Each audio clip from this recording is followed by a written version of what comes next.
Right, so good morning again, and we continue with time value of money, which is chapter 5 of this course. And having discussed a few things last time, this time we begin this morning with directly with a question which deals with computing the present value of a mixed stream of cash flows. As you can see, there are 5 years through which the cash flows are distributed, though they are distributed equally in time, that is, the cash flow is occurring at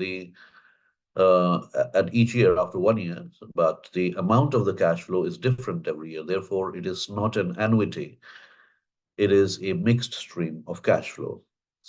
So let us set up a manual computation first, and then we will do it on the financial calculator.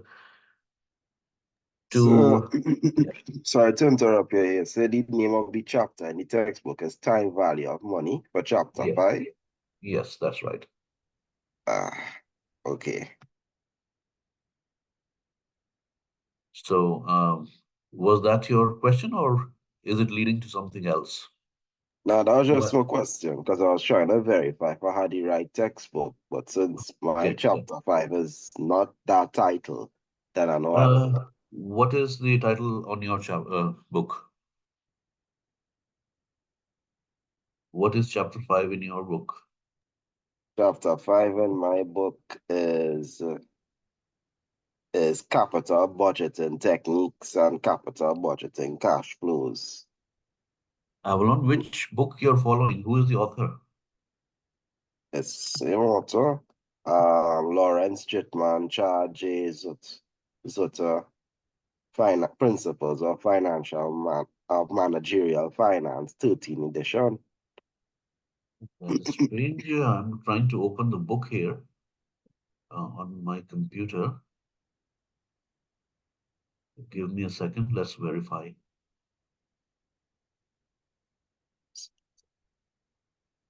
13th edition. And let's see.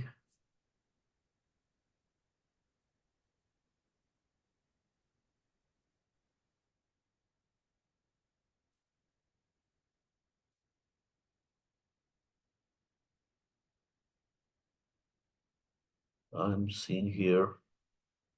No, what you are seeing, Avalon, is it seems that you're looking at the scheme which is given as part one, part two, part three, part four, part five. But realize that within each part there are chapters. Like, for example, in part one, the first chapter is the role of managerial finance. The second chapter is the financial market environment.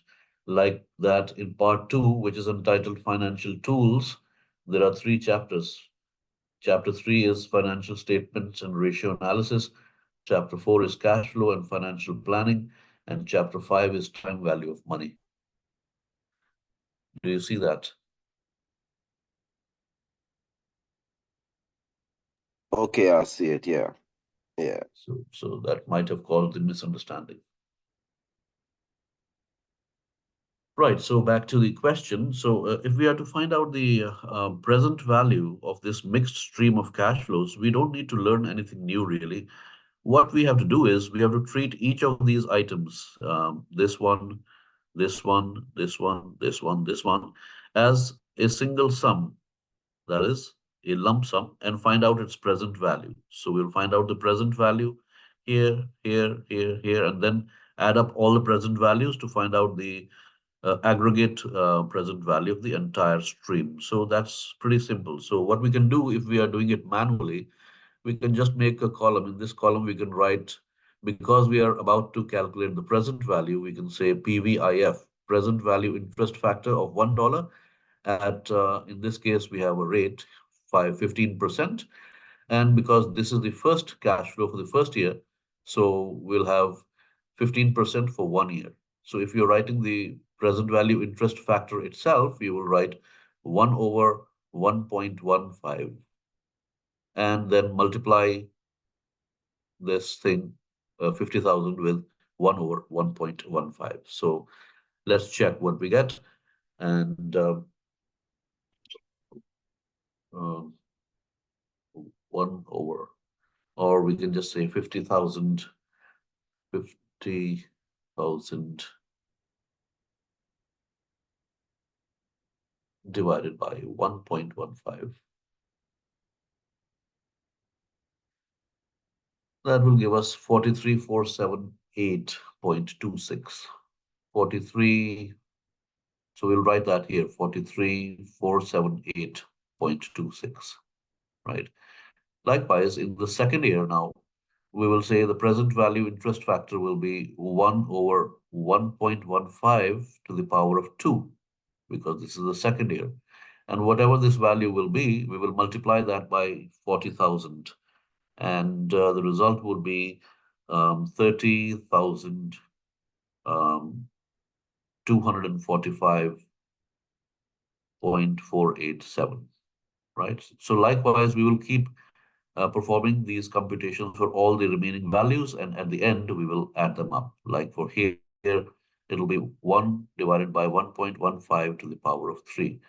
So this thing, basically PVIF, what we are using here is this, the definition of present value interest factor of $1 at R% for n periods. So for the first cash flow, this was 1 over 1 plus 0.15 to the power of n, which for the first year would have been 1. For the second year, it would become 2. For the third year, it would become 3, and so on, right? So if we perform this computation, we would get 19,725 0.48, 0.487. This one, by the way, let me make a correction. This was not 0.487. This was 746. So like that here, 1 divided by 1.15 to the power of 4. And then this PV is nothing but cash flow multiplied by the PVIF, actually. So a product of this column and this column is this column. So this one would give you 11,435. You can keep verifying on your calculator as well. 0649. And the last one, 1 divided by 1.15 to the power of 5 would be the factor. And this would give us $4,971.7674. That's the cents. So at the end, we will add all of these values, and that total will give us 109,856.326. That is the present value of this mixed stream. If you're wanting to do it by using the time value tables, let's just solve one or two of these cash flows, and then the same process can be repeated for all others. So let's just tackle the first year. Right, so we have $50,000 in the first year. We want to find out its present value. So what we want to do, we want to find out the present value interest factor of $1 at 15%. And because this is the first year, so we say for the first year. So we can go to the tables. So let me pull up the tables here. I hope all of you can see the tables. And let's see which one it is. The first one is the future value table. We don't need that because we are calculating present value. The second one, sorry, is again a future value table. We don't need that. The third one, table A3, gives us the present value interest factors for $1 discounted at K%. So that is what we need. So our discount rate is 15%, which is here. Which is here, 15%. And we are interested in the first period. So the first period's factor is 0.8696, right? So we will take that 0.8696 and put it where it belongs. So let me just clear the annotation and go back to the writing pad. Here.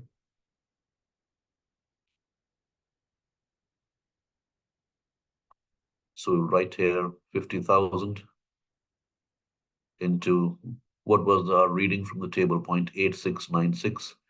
So 8696. And if you multiply out these guys, let's see what we get.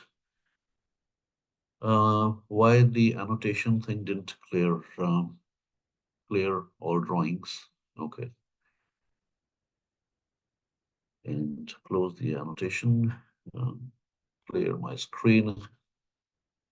So what we have, 50,000 multiplied by 0.8696 is equal to 43,480. That's what we get. So let's see, 43,480, which is quite comparable with what we had computed manually. This was our manual result, right? 43,478. So these minor differences will be there when we use manual computations and table computations. And if we were to use the financial calculator, the result may still be a little bit more different. Like that, if you did the second year, so let's just do this one more time, and then we'll move to the financial calculator to see how this thing can be accomplished through that. So in the second year, we have a cash flow of 40,000. So this time we will multiply this by present value interest factor of $1 at the rate of 15% for the second year. So we'll read the factor and put that in 40,000 multiplied by. Let's read the factor for 15%. 15% for the second year is, this is where my cursor is. The factor is 0.7561. I hope everyone is able to see that. 0.7561, this is the factor, right? So, well, we'll just remember this and put it in. So 40,000 multiplied by 0.7561. It should give us the result which we already had via the manual computation, or somewhere very close to that. So we have $40,000 this time in the second year. 40,000 multiplied by, what was our factor? 0.7561. So what we obtained $30,244. So let's write that here, $30,244, and this should be somewhere very close to what we had calculated manually, which is this. Right, so we had found out 30,245 point some cents, and this is somewhere very close to that. So like that, we will do it for all the years that are given to us, and then we'll have these amounts. This is one of them. This is the second one. We will get one for the third year, fourth year, fifth year, and then we will add them all up to find out the composite present value for the entire stream. Now, ladies and gents, if we want to use the financial calculator to do this, look at your calculators. If you have them handy, please take them out. Second function, clear time value of money. That's every time we have to do that. And now what I'm asking you to do on your calculators, please follow my voice prompt and also what you see on the display. So let me just try and move this calculator to the side so that the writing pad is also kind of visible.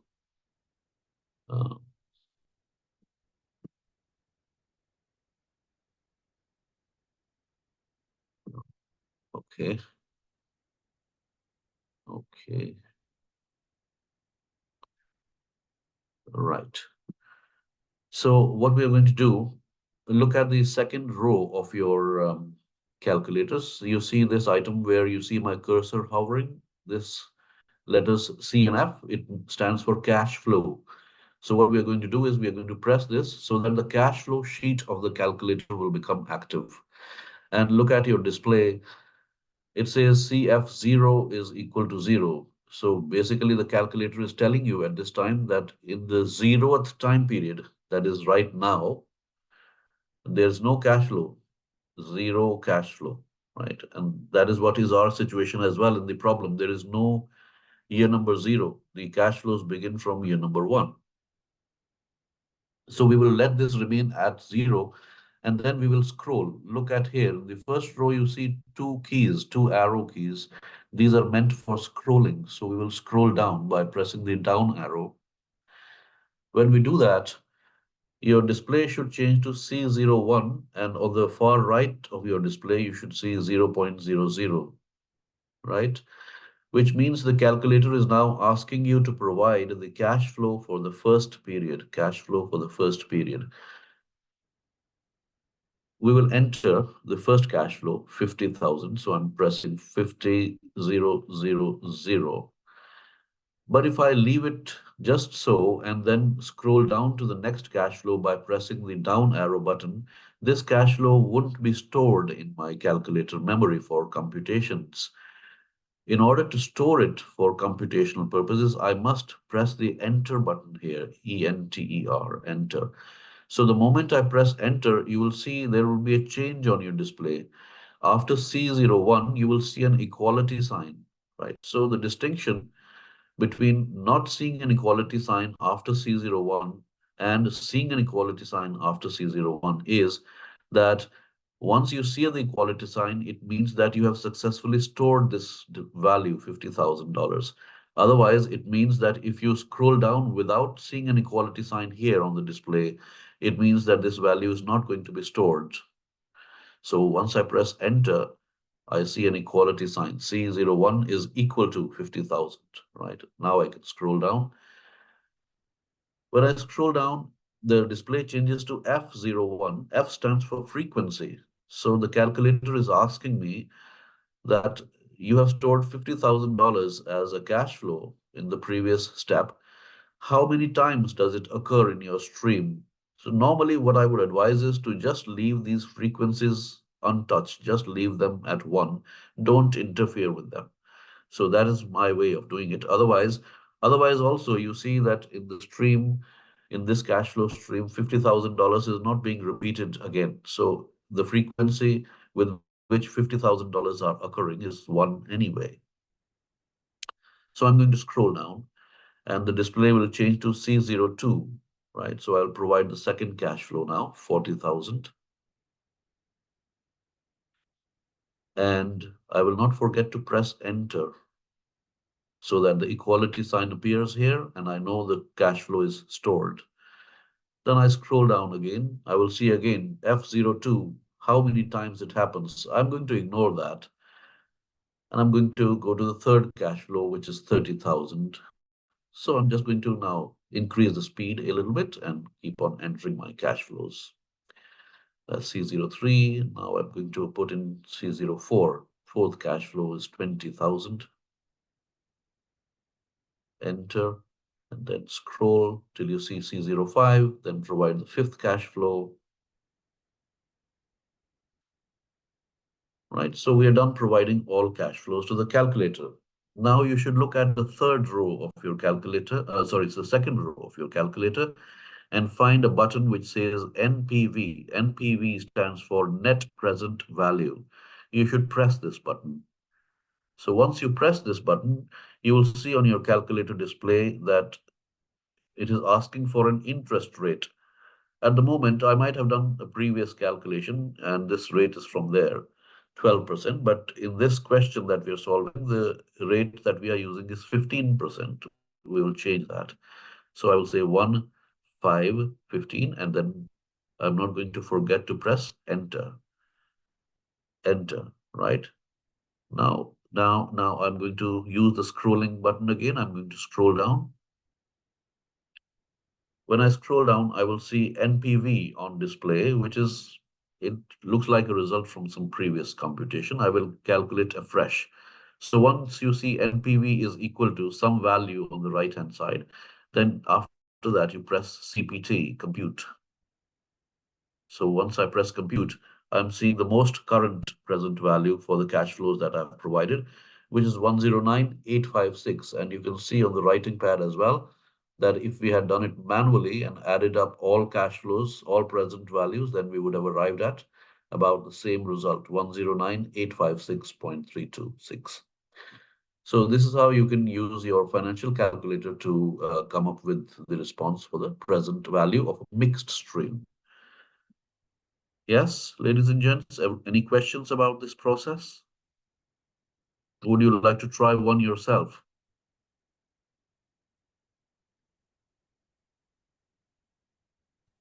I can Yes, give sir. you the, Yes, sir, okay. sure. Okay, so I'm going to clear everything out. Okay, the other thing that you should note is that once you, just like when we were doing time value calculations, we made it a point that we should clear our computations by pressing the second function like this and then this clear TVM, right? For any computations that you do on the cash flow sheet, like for example, if I were to touch this cash flow button again, and I will see CF0, and if I were to scroll down, I would see my previous cash flows still stored here, 50,000, 40,000, 30,000, 20,000, and so on, right?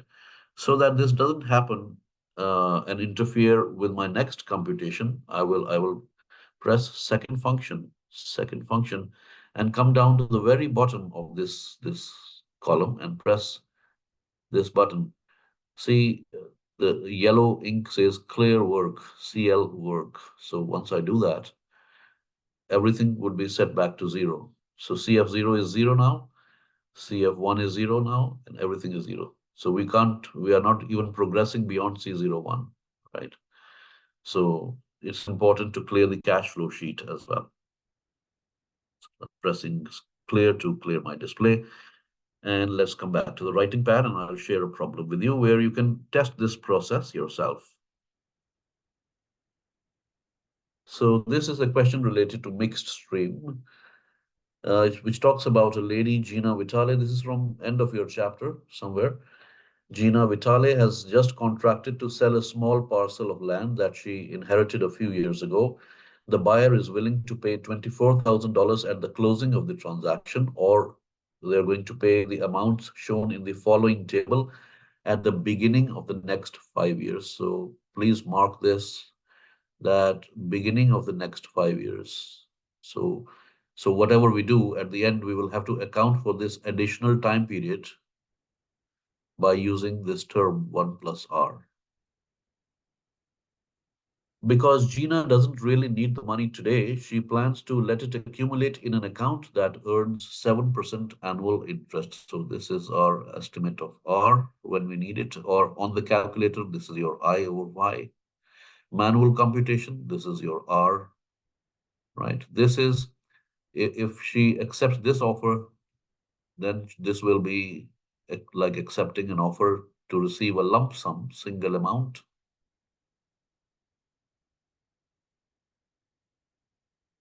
And because she will receive this today, at the time of closing of the transaction, this will be treated as present value. Uh, but if she doesn't accept this single amount, instead she goes to accept the amounts, to receive the amounts bit by bit over time, then the time would be 5 years. So this is our N. Because Gina doesn't really need the money today, she plans to let it accumulate in an account that earns 7% annual interest. Given her desire to buy a house at the end of 5 years after closing on the sale of the lot, she decides to choose the payment alternative that will provide the higher future value at the end of 5 years. So given that, which alternative should she choose? So the question really is, should she choose to receive $24,000 today right away and end the story there? Or she should continue the story by choosing to receive $2,000 at the start of the first year, then another 4,000 at the start of the second year, another 6,000 at the start of the third year, and so on, going on till the start of the fifth year.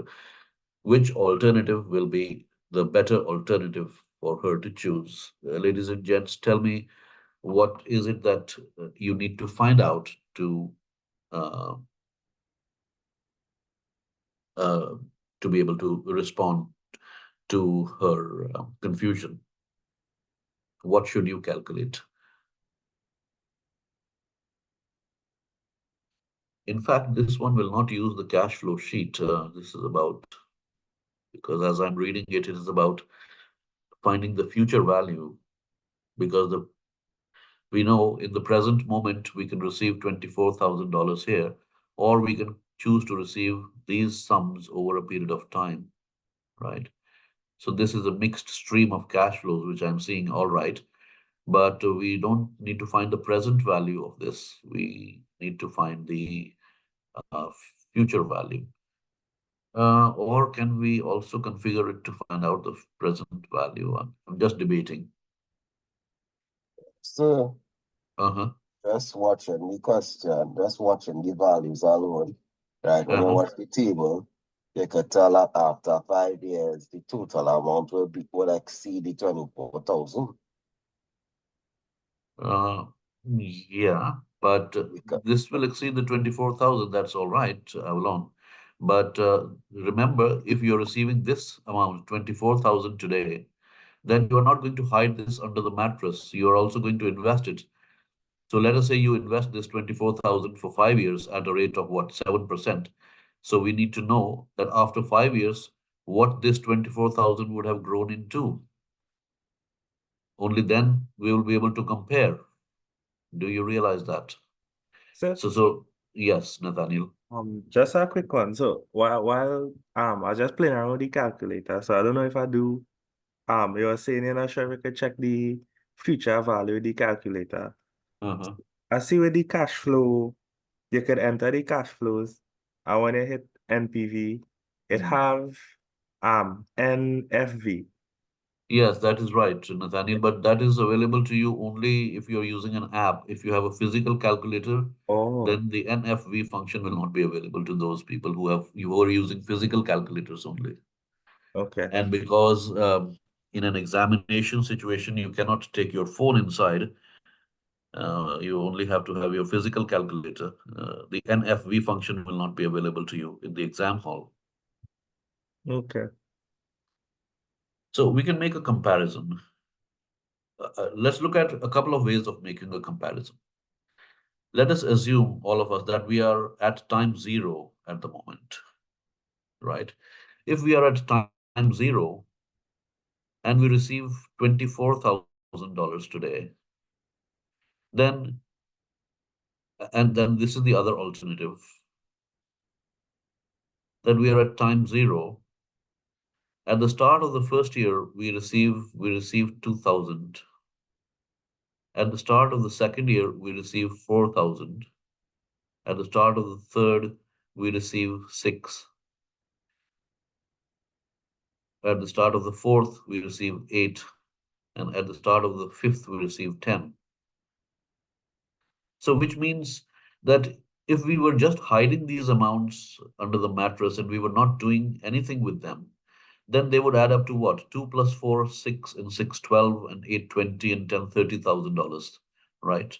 So which means that if we forgot all about time value of money and rate of interest and time, it would simply mean that if we just added up these amounts received at various points in time, they would add up to, by the end of the fifth year, by the start of the fifth year, sorry, 1, 2, 3, 4, 5. By the start of the fifth year, this would have become 30K without any reinvesting. Now, Avalon was saying that this is already 30K at this, but when it is 30K, it is 30K at the start of the fifth period. And when this is 24,000, it is at the start of the 0th time period now.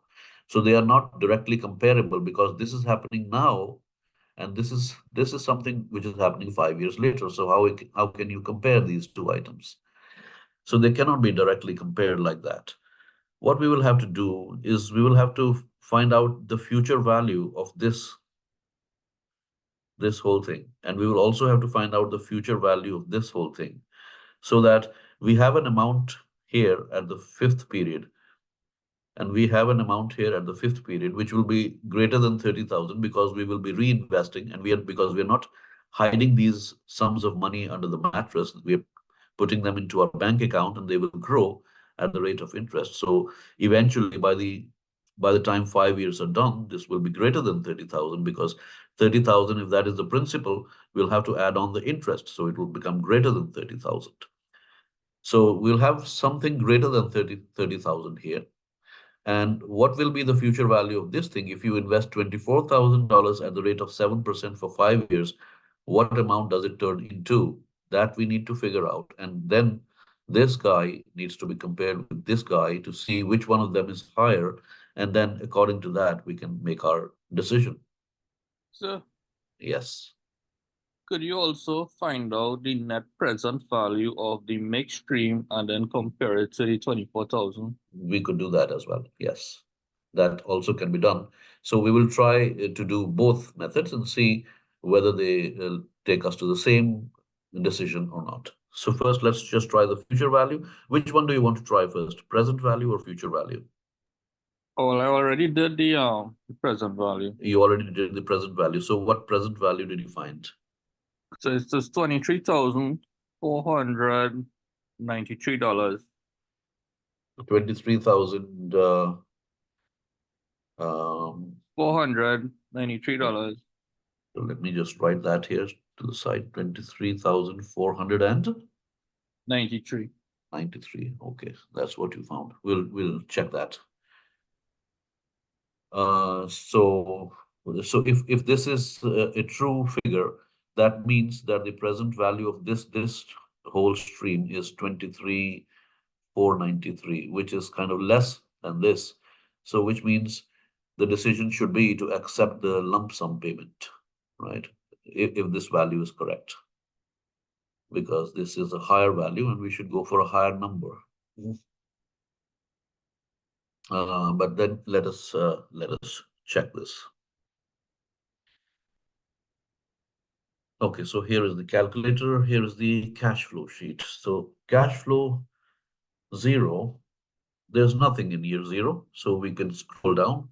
Cash flow 1, so let me just put my pen aside and enter these. 2,000. So enter, we'll scroll down. Excuse Scroll sir, down. Yes, Morgan? why is clear the cash flow from the Why calculator? we cleared the cash flows? How you just clear it? I think I missed that Oh, part. okay. I'll have to go back then. Sorry.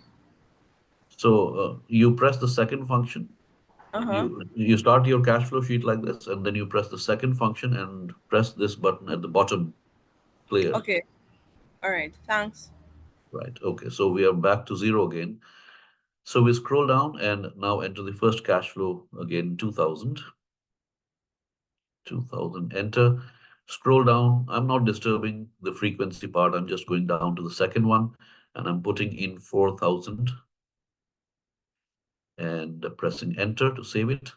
Then I'm going down to the third cash flow, 6,000 and enter to save it.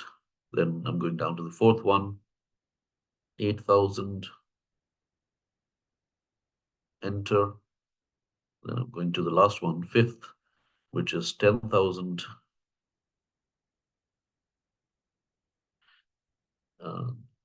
Enter to store it. Now I want to find the present value, so I press this NPV. When I do that, it will ask me to provide the interest rate. The only thing that doesn't clear out from the previous calculation is the previous interest rate. That is what I'm noting here. So last time we had used 15%, so it's still there. But we can override it. We can just enter 7 because this is the interest rate for this problem, 7, and we can enter. And then we can scroll down to see the NPV. Now you see the previous times NPV is still on display, but it will go away once we press compute. We'll get a new NPV. So compute gives us 23,493, just as Asif, well, did you give this value or was it somebody else, Nathaniel? So the present value of this, so let's just write here, present value was 23,493. There was some sense. 7,245. But folks, you'll have to be mindful here. Please remember that these cash flows, the problem stated, were happening at the beginning of the period, right? So we are done finding the present value of the annuity, of the ordinary annuity, as if it was an ordinary annuity, but we have to make an adjustment for the for it being an annuity due because the cash flows are being done at the beginning of each year. So we'll have to multiply this by 1 plus the interest rate, 1 plus 0.07. So let's check what we will find. So if I just multiply this, what I'm seeing on my display by 1 1.07. This is what I will get, 25,138, $25,138, and there were a few cents after that, right? So now if I make a comparison, I see that in the present moment, receiving this stream of cash flows, its current worth in today's dollars terms is this. If somebody says, I will give you $25,138 today, or you take from me 2, 4, 6, 8, 10 at the start of each of the 5 years, which option will you choose? Then you will say, I'm okay with either, because the value of $25,138 received today is the same as if you were receiving $2,000 here, $4,000 here, $6,000 here, $8,000 here, and 10 here. So this stream in today's present value terms is 25,138. And if we receive a single sum, that is worth at the moment $24,000. So we cannot choose this then. This one would be the right choice to make. Except tell the person who you're closing your land deal with to make arrangements to pay you 2, 4, 6, 8, 10 thousands at the start of each year for the next 5 years. That would suit you better, because that carries a greater present value. Do we all follow this? Any questions, folks? So by chance you could just, after you put in the interest, just repeat. You just have to scroll down to get the NPV. Yeah, let's just go down there. Let's go back to the cash flow sheet. So let's just review it. So cash flow 0 is 0 because there is nothing happening in year 0. Cash flow 1 is 2,000. So just keep watching the screen, please. So cash flow 2, cash flow 3, 4, and 5 all entered. Then you press NPV. It asks you for the interest rate. You provide the interest rate and then scroll down. After providing the interest rate, you scroll down again. You'll see NPV on display. Then you press compute. Right? So the value hasn't changed because it is already the correct value, 23,493. But 23,493 in this case is the value as if the stream is ordinary. But because the cash flow is happening at the beginning of the period, we multiply this value 23,493 by an additional term 1 plus R to get at the correct value, which in this case is 25,138. Is that okay, everybody? Thank you, sir. Yeah. Okay, great. So I'm going to watch what I'm doing on the calculator. I'm clearing out my display. So the display has become 0, but the cash flow values that have been stored inside, they are still there. Because if I turn back the cash flow sheet on and start scrolling, you will see the values there. So that this doesn't interfere with my next calculation, if there is one, I must press the second function, and then I should go down to the bottom and press the clear button. So now everything should be back to 0, right? But however, if I press NPV, it will still carry the same interest rate, 7% that I've used. So that I will have to change specifically when I do a new computation.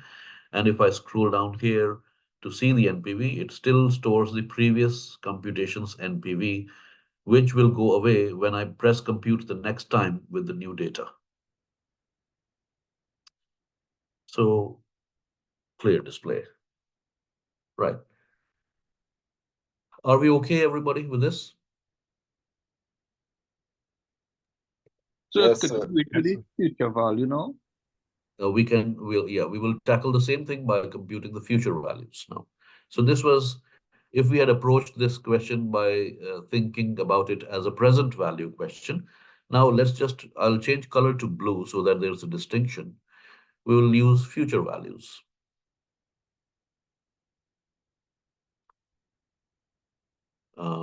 Let us just find out the future value of the lump sum first. Future value of $24,000 received today. So that's easy to do. If you're doing it manually, you're just saying future value is equal to, this is the amount which I'm receiving today as lump sum amount. So I just write it as my present value and multiply this by the present value interest factor of $1 at 7% for 5 years.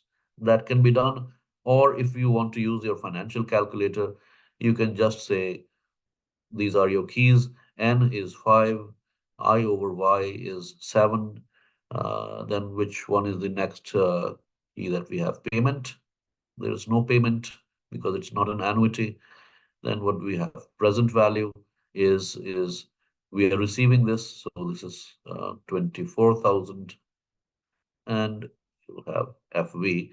When you press when you compute FV, it will give you a negative number because this one was entered as a positive number. So, but because there can be no negative dollars, we will just read out the value part without the sign. So tell me from your calculator computations, what is the future value? Basically, what you're answering is that if you invest $24,000 that you receive today for 5 years at the rate of 7%, after 5 years, how much your deposit would have grown into? 33,000, 33,000. 661, Mm-hmm. 0.2415. 0.2415. So let's remember this value, that if we choose to receive lump sum 24,000 today, by the start of 5 years, we would have got this deposit would have become equal to this. Now let's find the future value of this mixed stream. You'll have to observe a little carefully. I'll lay out a table in front of you, and there's a purpose. I will write here start of year. And then I'll make a column, number of years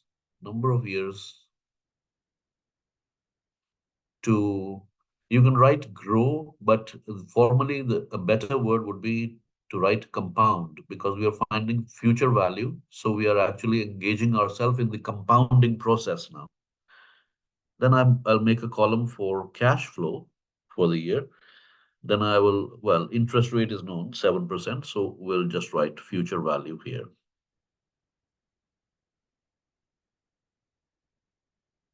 So start of year 1, start of year 2, start of year 3, 4, and 5. Ladies and gents, think about this fact. Let's just put in the cash flows also one time. 2,000, 4,000, 6, 8, and 10. Now tell me, at the start of year 1, if you receive this amount, 2,000, how many years does it have to grow? At the top of year number 1, you receive $2,000. So it can grow for the full of the first year. Then it can grow for the full of the second year. Then it can grow for the full of the third year. Then it can grow for the full of the fourth year. And then it can grow for full of the fifth year. So it will have 5 years left to grow. So that's what we will write here. Number of years left for this sum, $2,000 to grow, is 5. $4,000 that we receive here at the top of the second year, how many years does it have? It will grow for the full of the second year. It will grow for the full of the third year, for the fourth year, and the fifth year. So it will have time remaining for it to grow is 4 years. Like that, any sum received here would have 3 years left to grow. Any sum received here would have 2 years left to grow. Any sum received here would have 1 year left to grow, right? So now, if you're finding the future value, just like you will now treat all these items here, all these items, because this is a mixed stream, you will treat all of these items as individual single sums and calculate their future values. For example, for this one, this 2,000, if you lay it out on your calculator, you will say, how many years does it have to grow? 5. What is the rate of interest? 7. Payment, 0 because it's not an annuity. Present value, 2,000, right? So if you make it minus, your future value will be plus. If you make it plus, then future value will be negative. So anybody can do this calculation and let me know that if $2,000 at the start of the year, what will be its value by the end of the uh, year? 2,805. 2,805. Well, 0.1035. Okay. So that we enter this here. Right? For the next iteration, n Yes, becomes 4. Sorry, yes. we can store those values in this calculator. Yes, there's a memory thing here. See? And every time you want to store a value, you just press STO, store. And anytime you want to recall it, you can just press RCL, recall.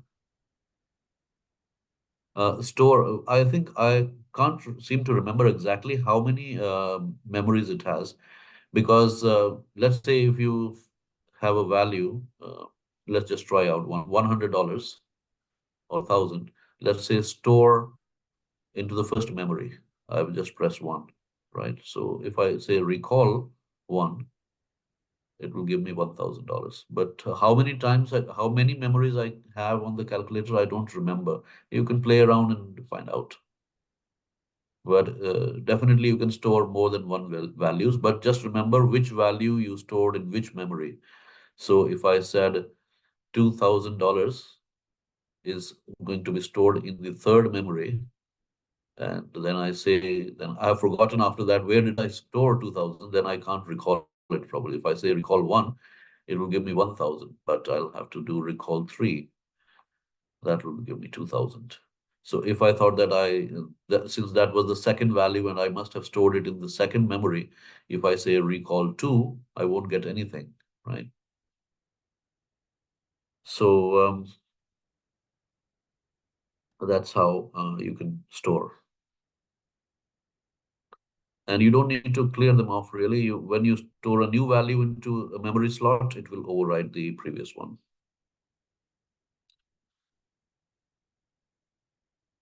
Right. So for the next iteration, we have 4 years left to grow. Interest rate is 7%, payment is 0, and the amount is 4,000. So you'll get a future value here. Now you'll copy and paste it into your table like that. So how much is the future value? Anybody who might have done it already?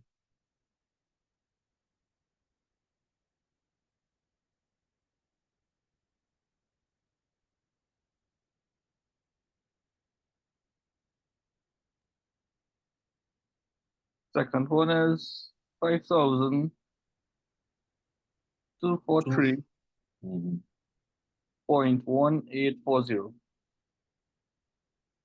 So you can keep doing this on the side and just keep populating your table, 5243.1840. Just like that, I'm inviting everybody in the audience to figure out the remaining 3 values. When the table is completely populated, then take the total of that. And that total we will compare with this number, 33,661, and see which is higher. So I'll give you a couple minutes to complete this column and add it up.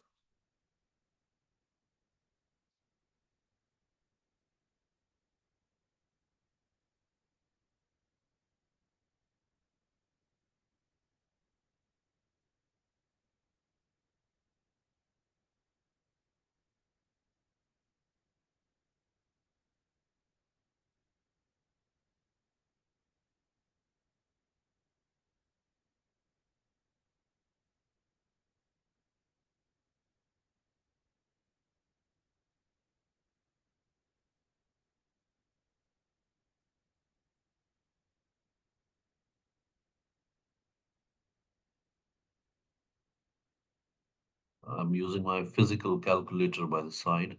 This is what I'm obtaining.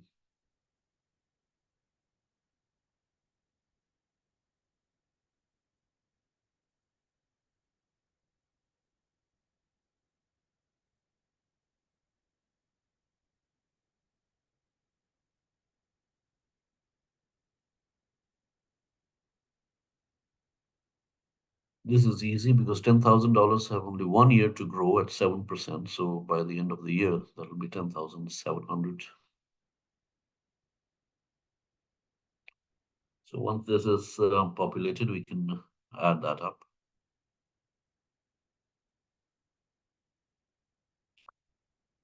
I'm just adding the whole number part of it.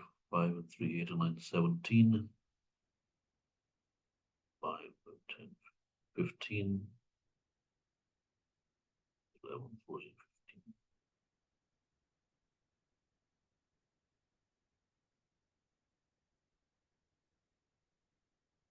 So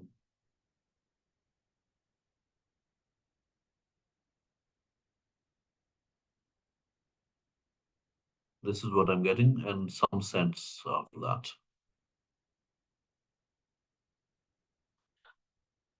So, and from what I'm seeing is that the value in this alternative, that is to receive 2, 4, 6, and $10,000 at the start of each of the 5 years, is more valuable. And by the start of the 5th year, I end up with this value from this alternative, whereas if I had received lump sum 24, I would have ended with this value, which is a little bit lower. So again, we arrive at the same conclusion that the second choice is a better choice for Gina in this example. Yes, everybody is okay with this, folks? Any questions?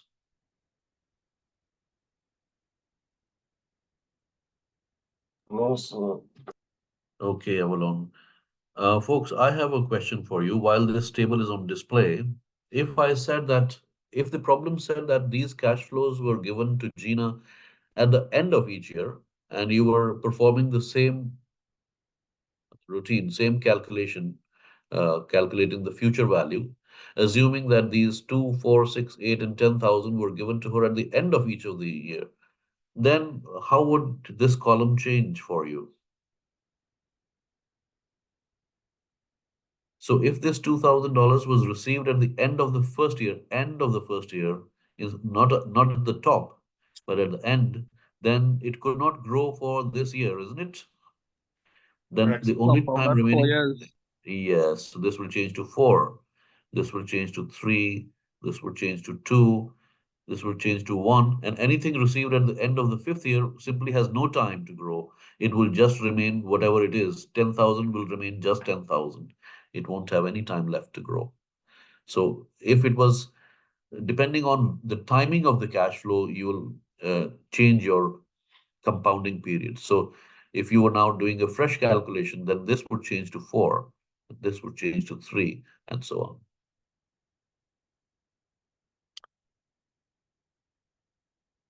Right, can we proceed, folks? If you have no further questions about this, we can proceed ahead. As we move ahead, ladies and gentlemen, we will talk about something which we will call compounding more than once a year. So I have a little bit of a storyline here for you, which says that so far all interest rates that we have used, we have assumed that there will be one compounding in a year. What does that mean?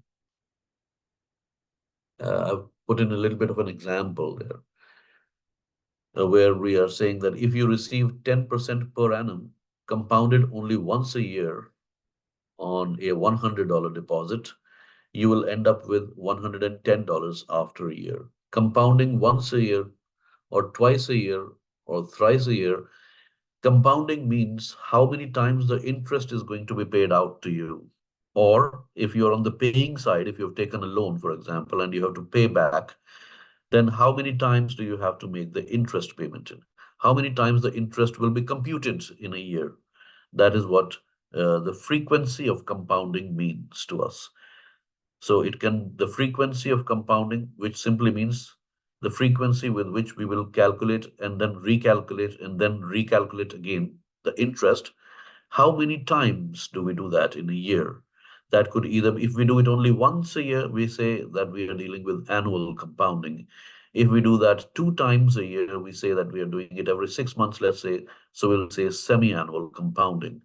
If we are doing it 4 times a year, maybe let's say every quarter, then we say we are compounding 4 times in a year, right? So the compounding frequency now will make a difference between in the results that we obtain. Let us say in this example that you see here, this one, 10% per annum compounded once a year on $100 deposit, you end up with 110 after 1 year. So if we wrote it in our usual way, we would say that if we want to find out, let's say our present value is $100 and the time is n is equal to 1, and then the interest rate is 10%, and we have to find out, compute future value, we know it's going to be 110. And if we wrote it this way, future value would be equal to PV multiplied by 1 plus R to the power of n, so that we could say 100 multiplied by 1 plus the rate raised to the power of 1 year. That's the n.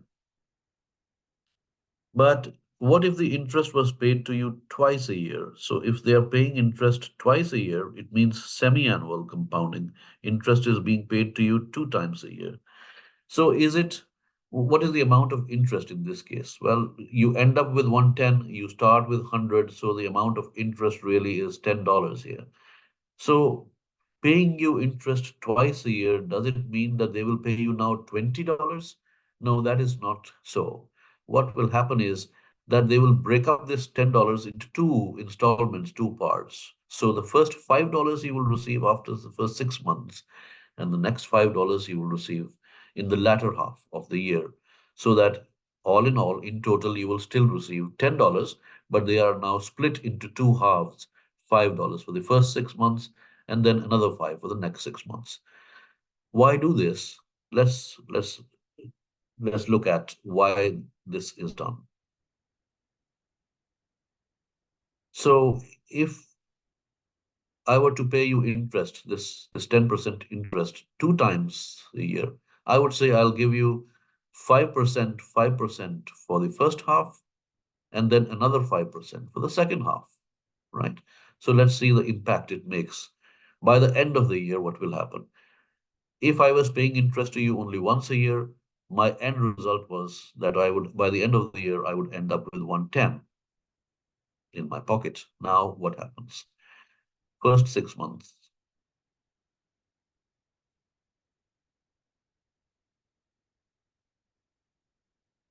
Future value is equal to, start with 100.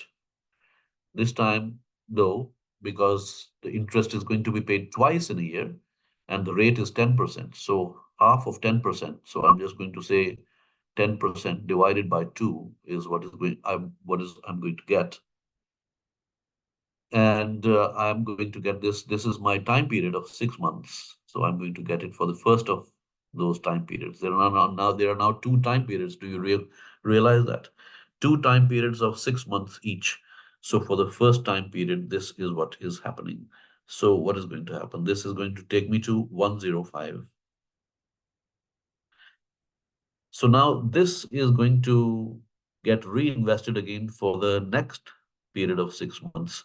So if this was future value 1, so now the second 6 months.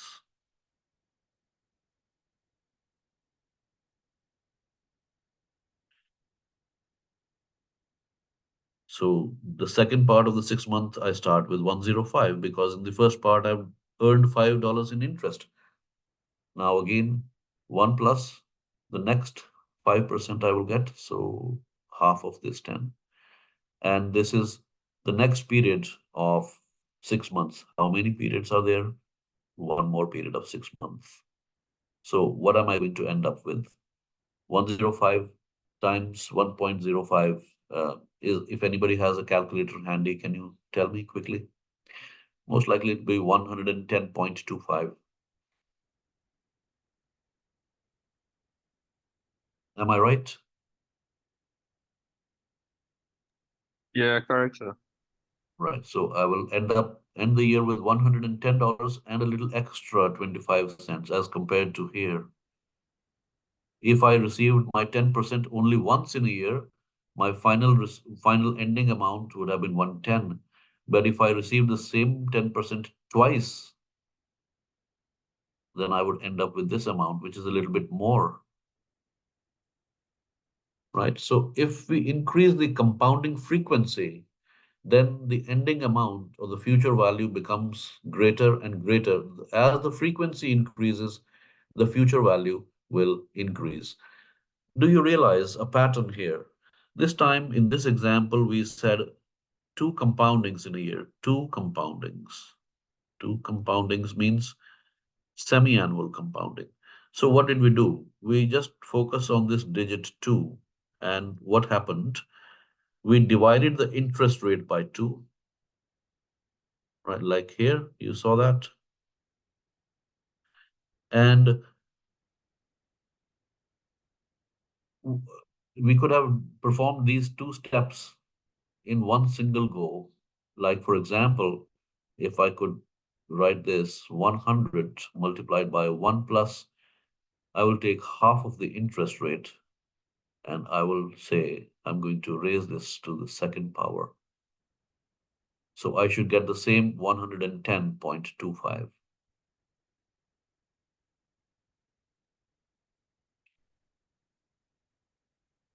Right? Do you confirm, ladies and gents?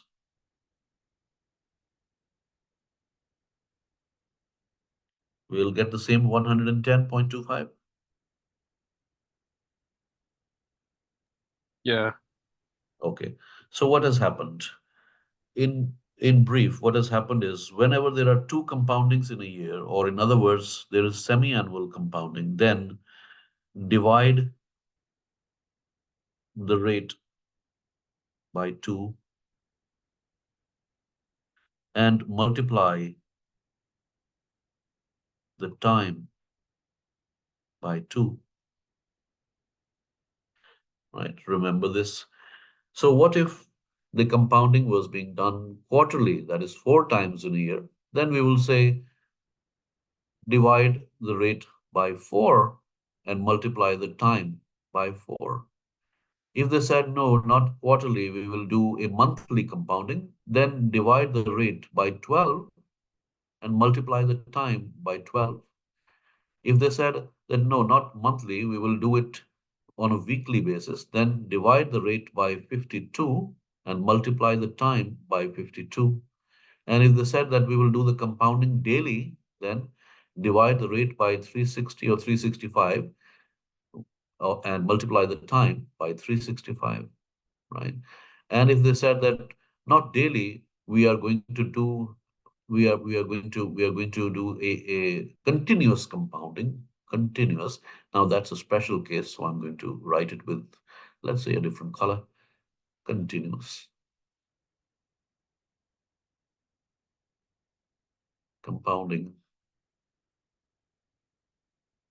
And if you want to find out the future value, then you say, you write your present value, like in this case, $100. And then instead of writing 1 plus R, you multiply this with the mathematical constant E, raise it to the power of the rate, and multiply this by time, which is N. This is continuous compounding.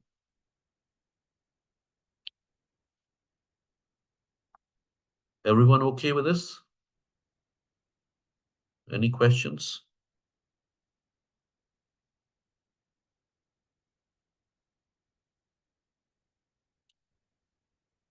No questions. Okay. Right, so let's change back to black and distinguish between 2 types of interest rates, nominal versus effective. So folks, the nominal rate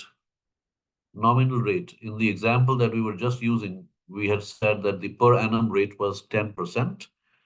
So if we write it as this, 10% per annum, that is the nominal interest rate, right? Which is to say that it is the stated interest rate, stated.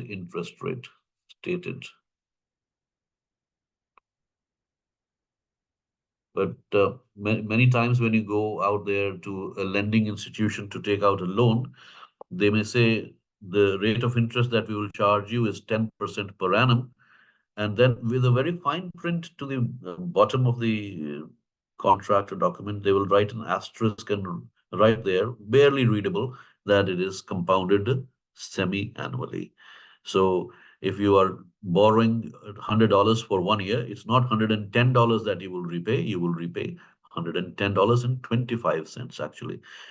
Because though the stated interest rate is 10%, but because it is compounded more than once in a year or twice a year in our previous example, effectively, ladies and gents, you end up paying a little more. Effective interest rate is the one which is actually paid or earned.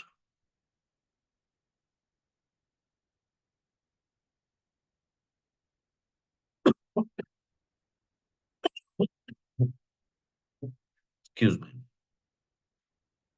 So, folks, if you have been following what I'm trying to tell you, you should be able to answer the following question. And the question is there any circumstance where the nominal interest rate will be equal to the effective interest rate?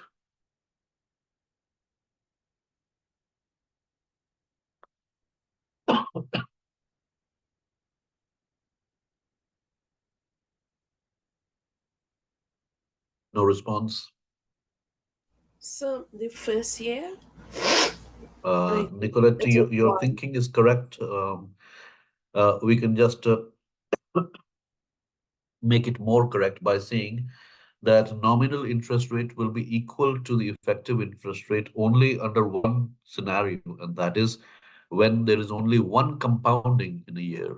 Only in the case of annual compounding, the nominal interest rate will be equal to the effective interest rate. Otherwise, if you increase the frequency of compounding to beyond annual, then the effective interest rate will always be higher as compared to the nominal rate.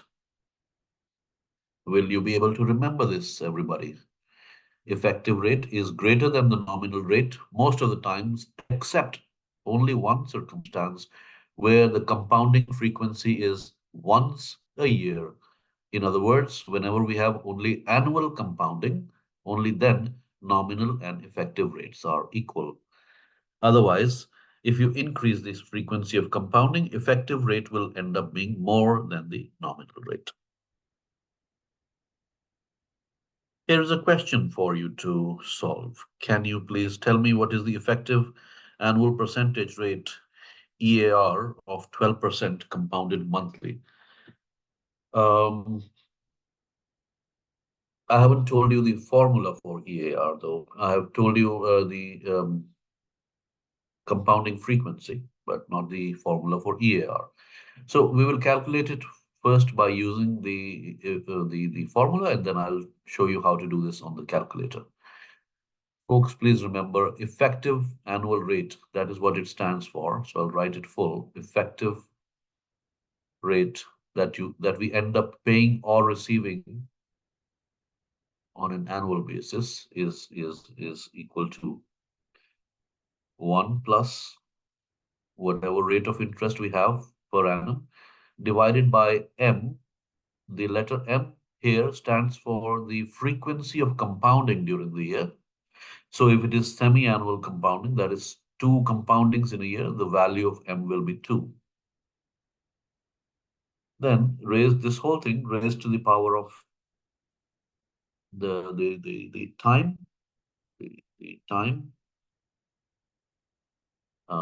and the multiplied by the compounding frequency, right? So for example, now in this case, say for example, your credit card company tells you that if you take out a credit card with us, we will charge you an interest at the rate of 12%. They will mention, I should have written it here, 12% per annum. And then again, this is fine print, compounded monthly. We will compute interest every month on any outstanding bills. So effectively speaking, what rate of interest you will end up paying. So let's calculate 1 plus the rate which they have stated, that is the 12% rate, 0.12, divided by how many times they will do the compounding in a year, monthly. So there are 12 months in a year. So we divide that by 12. and then raise this to how much time we are talking about, since we are calculating an annual rate. So we're talking about 1 year. And how many times do we compound in a year? 12 times in a year. So your calculator should be able to give us the result. Anybody who can do it quickly? 1.1. 1 point. I'll see if your voice is not reaching. 1.1268. 1.1268. Thank you. Right. I can read off the annual rate here from it, but it's not very intuitive to read it from here. So what I'm going to do is I'm going to make a slight adjustment to the formula so that it becomes very intuitive to look at. From this whole thing that I've written here, I'm going to subtract 1. So subtract 1, subtract 1. So I'll be left with 0.1268. Now it is much easier to see that this is equal to 12.68%. So this is the formula for calculating EAR. If you want to make use of the formula, otherwise you can also do it on your financial calculator.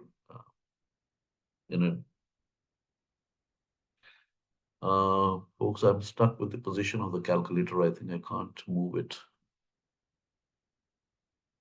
No, I can't.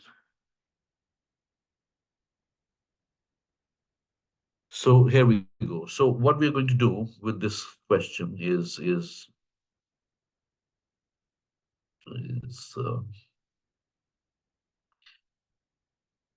you can see the full calculator, folks. I don't know, it's partly hidden for me. Yes, sir. Okay. So what I'm going to do is I'm going to press the second function. So please follow my voice prompt and follow the instructions on the screen. Second function, and let's see where my cursor is going now. I'm going to the second last row, and I'm going to this digit 2, at the top of which I see the second function description, ICONV. It stands for interest conversion, interest rate conversion. So if we use this, we will be able to convert nominal rate into effective rate, or if we know the effective rate, we can convert it back to the nominal rate. So I'm going to press this, right? So you will see the display has changed to NOM is equal to 0. So the calculator is asking you to provide the nominal rate, the stated rate. In our example, it is 12%. So I'm saying 12, and then I'm not seeing an equality sign on my display, so I must press enter. Nominal is equal to 12. Then I scroll. Then the display changes to effective is equal to 0. There's nothing there as yet because we haven't provided the compounding frequency. So if I scroll down again by using the down arrow, it asks me for compoundings per year. If I leave it at 1, which means annual compounding, let us see what will be the effective rate. So I'll keep scrolling till I see effective again on display. So now once EFF is on display, I say compute. So you see effective rate is 12%, which is the same as the nominal rate, because we said that the compounding frequency is once a year, annual compounding is happening. But in our example, there's monthly compounding. So let's go back and change it. So scroll down, compounding per years, let's make it 12. 1, 2, and press enter. Then scroll till you see EFF again on display. Keep scrolling. Once EFF is on display, ask the calculator to compute. It's 12.6825%, which is what we had obtained manually. So if you don't want to remember the formula, which is actually not a bad thing to do, but it's up to you, then you can just use the calculator's ICONV function to compute the effective rate that you will be paying or receiving, depending on who you are, a lender or a borrower, right? So let's clear this off. Let's have another problem. ladies and gents, I would like to keep quiet now because in order for you to be able to solve this question, I think I've given you everything that you need. Try and figure it out and check your understanding and knowledge. I'll join you back in what, about 2, 3 minutes?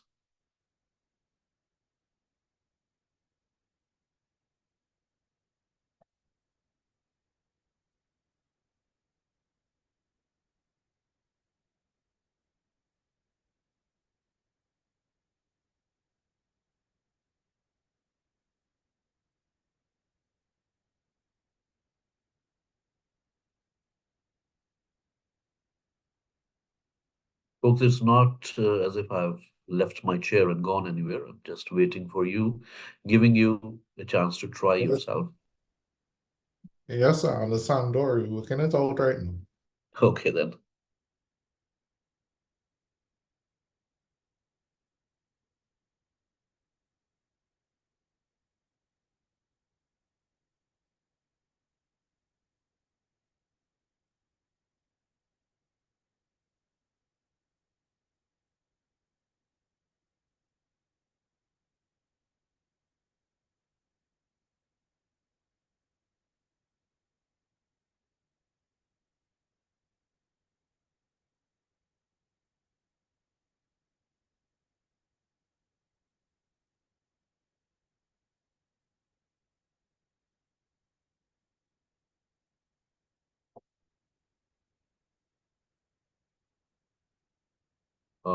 My result is this, just in case.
Folks, I've shared my calculator inputs with you.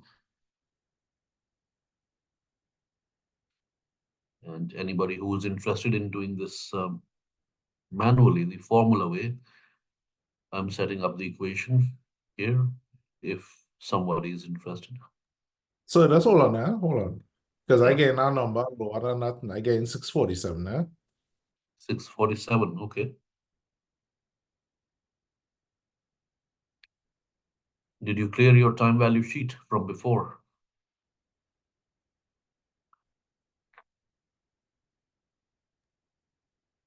Oh, hold on.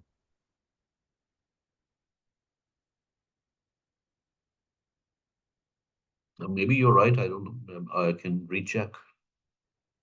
or we can do it together here. See.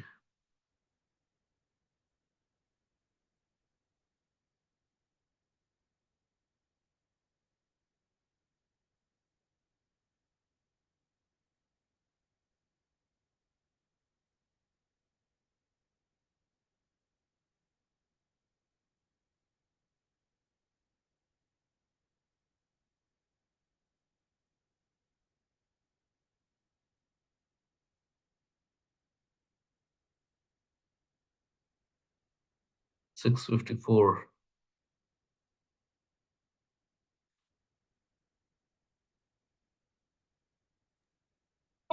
No, sir, you answer correct. Okay.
So I'll put out the manual solution for this as well if somebody is interested.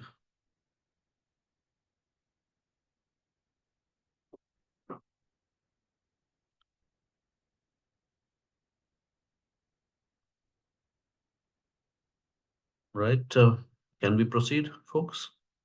Yeah, so you could go ahead. I think I know what went wrong, but it's semi-annually, so we had to split the 6%, right? Yes, so Right. we have divided by the number of compoundings in the year, the interest rate, and we have multiplied the time by the number of compoundings. Okay. So time has Right, become double and understand. the rate has become half.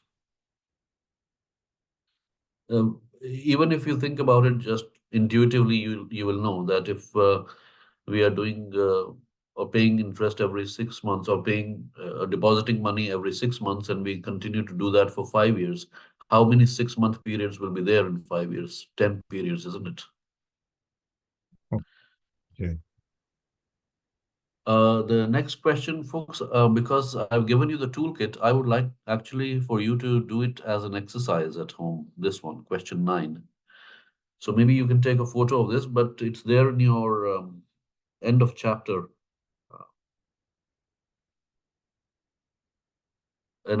questions. So try it out and discuss the answers with me next time. So it'll give you practice in this compounding frequency and calculating the effective annual rate. So the information how to do that is already there with you. Put it to use, get some hands-on.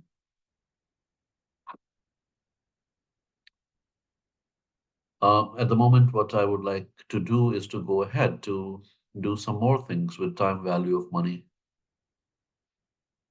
So let's attempt this question, which talks about a gentleman called Manuel Rios, who wishes to Yes, determine. sir. Morgan, yes? You can just scroll up a little bit so I could take a picture of the question from before. Sure. All right, thanks. You'll find it in your book also. So now this one is about Manuel Rios, who wishes to determine how long it will take an initial deposit of $10,000 to double. If Manuel earns 10% annual interest on the deposit, how long will it take for him to double his money? So tell me, identify, folks, what is given and what needs to be done. Talk to me, please. And how do you want to compute? Financial calculator or formula? Or both? So use both. Both. Okay, so tell me what are the given items and what needs to be calculated? So we have The present value is 10,000. Well, So 10,000 we know, times. yeah, what else? We know the rate. rent,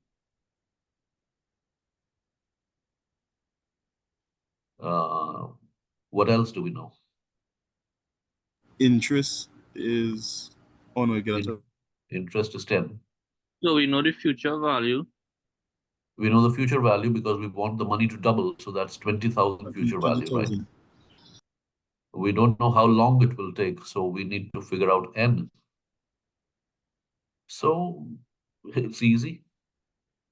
Just put in the values in your calculator. Meanwhile, I will set up the manual solution. So compute N, basically, that's what the question is about.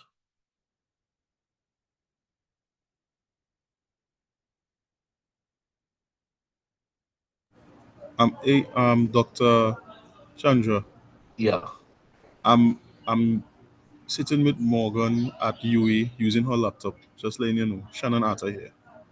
okay. Yeah.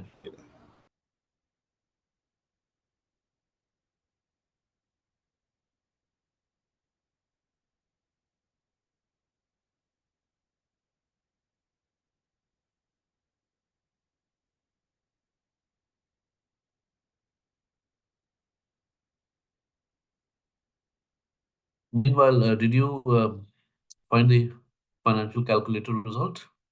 How long it will take? So I guess 7.27 years, but I don't know if that's Oh, correct. yeah, it should be this. Very easy, simple.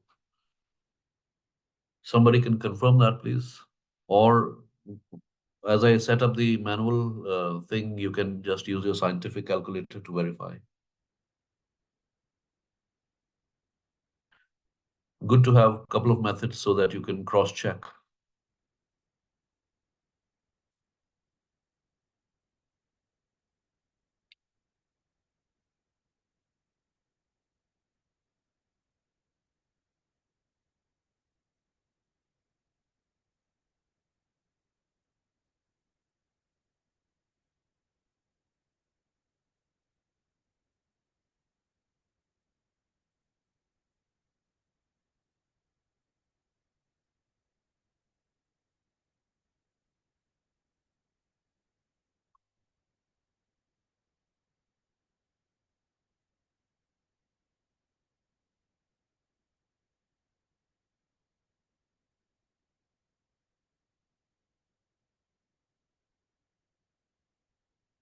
Hey, nobody picked up the mistake.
This part, folks, you can tell me from your scientific calculator.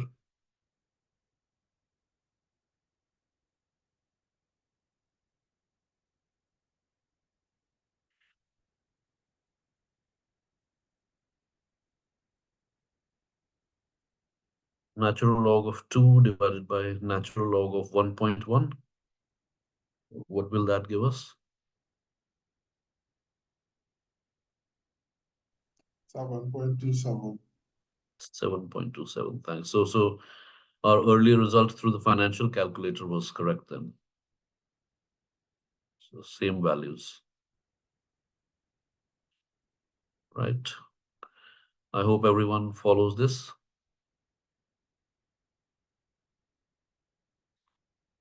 Let's do a couple more maybe, and one more I have for you this morning. Let's do that. And then I've given you one for practice. This is number 11, the final one for today. It talks about Claire Jacquard has $5,000 to invest, and if she can do that now and receive $13,000 after 10 years, what is her rate of return? So we just need to spell out our variables. N is 10. Interest rate per year, we don't know because that's what they're asking for. What is her rate of return? So compute this. She has $5,000 to invest now. So, well, that's a lump sum. So payment will be nothing. Instead, she is investing 5,000 now, and she is getting back 13,000 in 10 years' time. So compute IY. And if you wanted to do it manually, meanwhile, we can write about that too. So if you're using the financial calculator, can you please provide the result for I/Y so that we have something to compare the manual result with?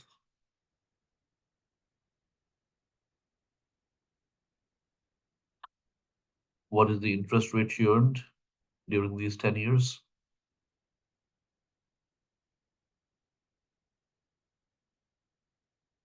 What is the financial calculator result? Anybody? I guess in 10.0265.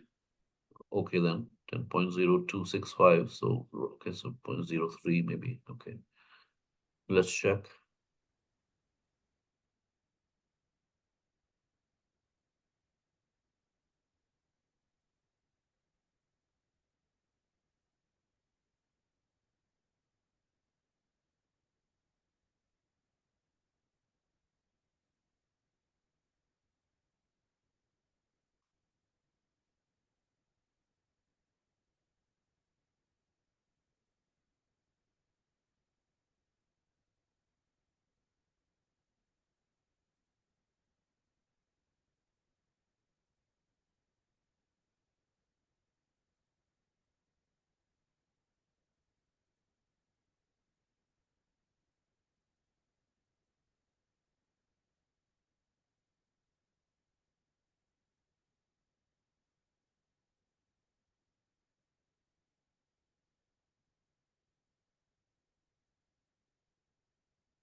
Guys, please check this on your calculators. Do you get approximately 10% like the financial calculator?